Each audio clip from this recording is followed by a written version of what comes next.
Hi everyone, it's Christy from Belly Sprout, and I'm going to read you Rumi's birth story, which is on page 314 in Sacred Pregnancy, Ani Dalter's newest book.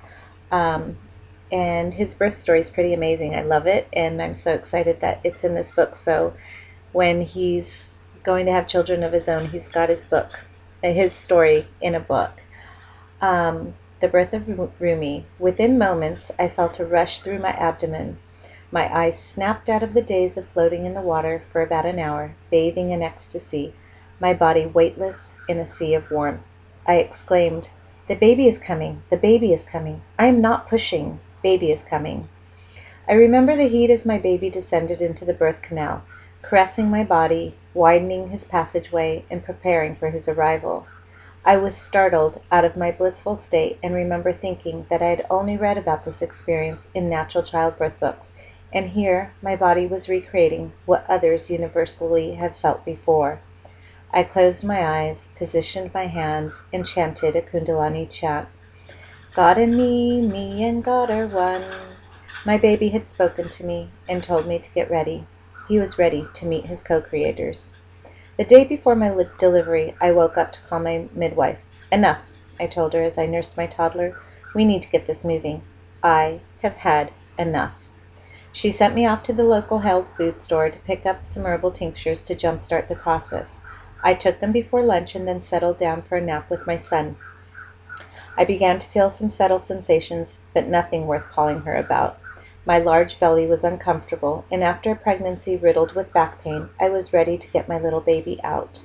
Later that day I was breathing, squatting, talking on the phone, and making something to eat in the kitchen. My friend in New York had the pleasure of hearing me suddenly take a deep breath and then continue my conversation. After that conversation ended, I called up another friend.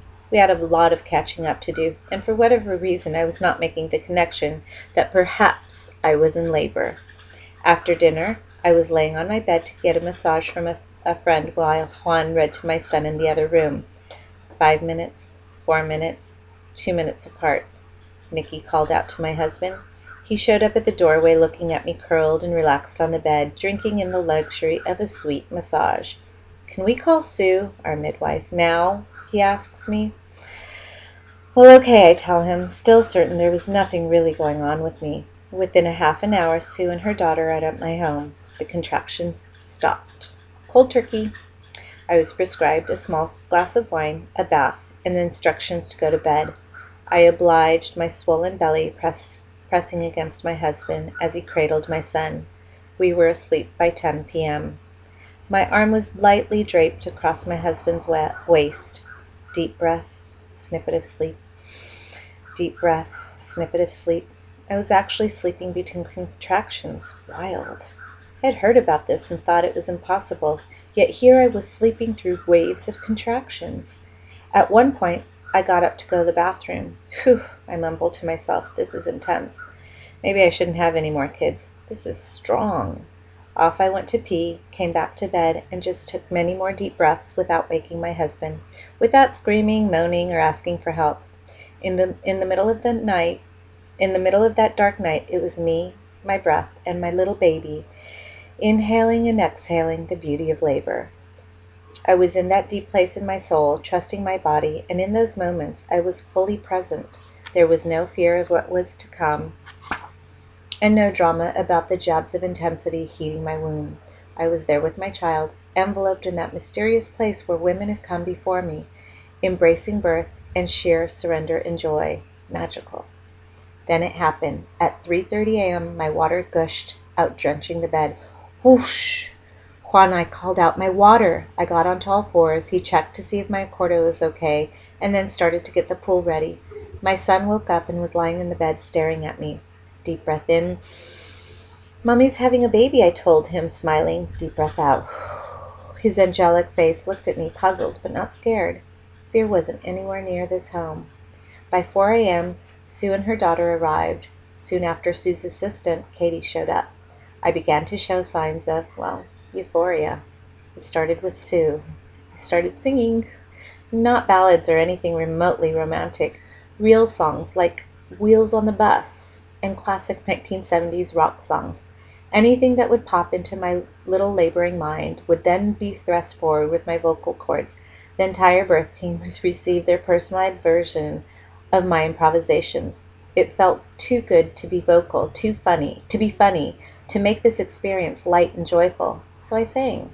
However, I wasn't dancing. I was laying on my side while Sue massaged my back, and in between my singing would soothingly talk to me. Yes, just ride the wave, Christy. Here comes another one. Just ride it. Now you're going down. Gentle and encouraging, she never left my side. When I had to go to the bathroom, my body instantly weighing a ton, I grabbed onto her and asked her to be my mother. She smiled, and she hugged me. The kiddie pool was ready, and they helped me in. I sank into the water, and instantly my songbird career stopped. It was as if someone had dipped me in heaven.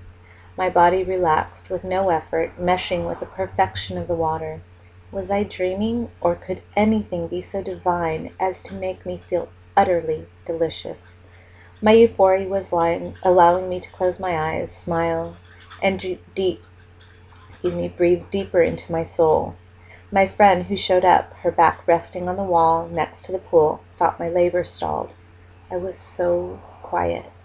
Time rolled with a subtle motion. Finally, Sue instructed my husband to get into the water. I needed some support to hold me up as my arm was getting tired. Then things really started to move. My silence was broken with deep, powerful, and bellowing animal sounds, so strong that at one point my son, propped next to the pool, almost got frightened. That's when Sue told him that Mommy was pretending to be a lion. The birth team climbed in with their own lion sounds, and my son smiled and continued to watch me. I was getting closer. I could feel it. My baby was coming. He slid it out into the water, slipping straight into my arms. I would later find out that the cord was wrapped around his neck twice, but Sue had quickly unwrapped it. I now had my beautiful baby boy in my arms. He looked like a Cuban boxer, I exclaimed to everyone. Sue looked at him and mumbled something about him being big. Juan and I just smiled and cooed at this little boy with his cowlick and rounded face, lapping in the gushes of universal love. Our son was born at home. He was safe. We were in love.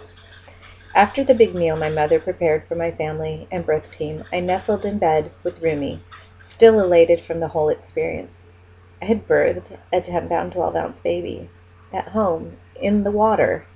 My midwife left after several hours, and I knew she was taking home with her a birth story she would never forget. I remember her telling us, after Rumi was born, that we were not alone in that room.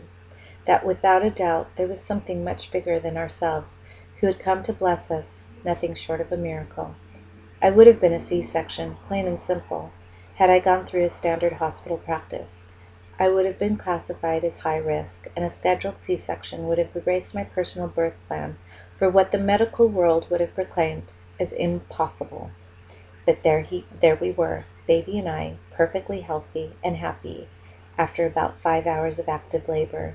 My body knew what to do, my baby knew how to be birthed, and there was not a soul on this earth who could negate that. No emergency C-section, no drama, just a baby slipping into the world with love and acceptance. There's something quite phenomenal when a woman delivers her baby without intervention. It is almost impossible to put into words, because the deep-rooted feelings are so profound, almost primitive in nature, that books, poems, and the written word have tried to capture the instant of a moment when our babies come into the world naturally. A woman who chooses to have a baby naturally is proclaiming that she is in alignment with her body and soul, and that her body is a sheer force of ability to do what women have done since the beginning of time. We grab that power and engulf its essence to be able to surrender to that innate knowledge we all have. Once we acknowledge that our bodies were designed to deliver, we can accept it and then move on to surrender. We are vehicles of which babies come into the world, so we need to let them navigate through that birth canal with an open license. When we birth in this realm, the gift is beyond euphoric. Universally, it gathers us as women sharing a common thread, and this powerful force is what makes the earth shift every moment a baby is born. Every little moment. Thank you. Bye.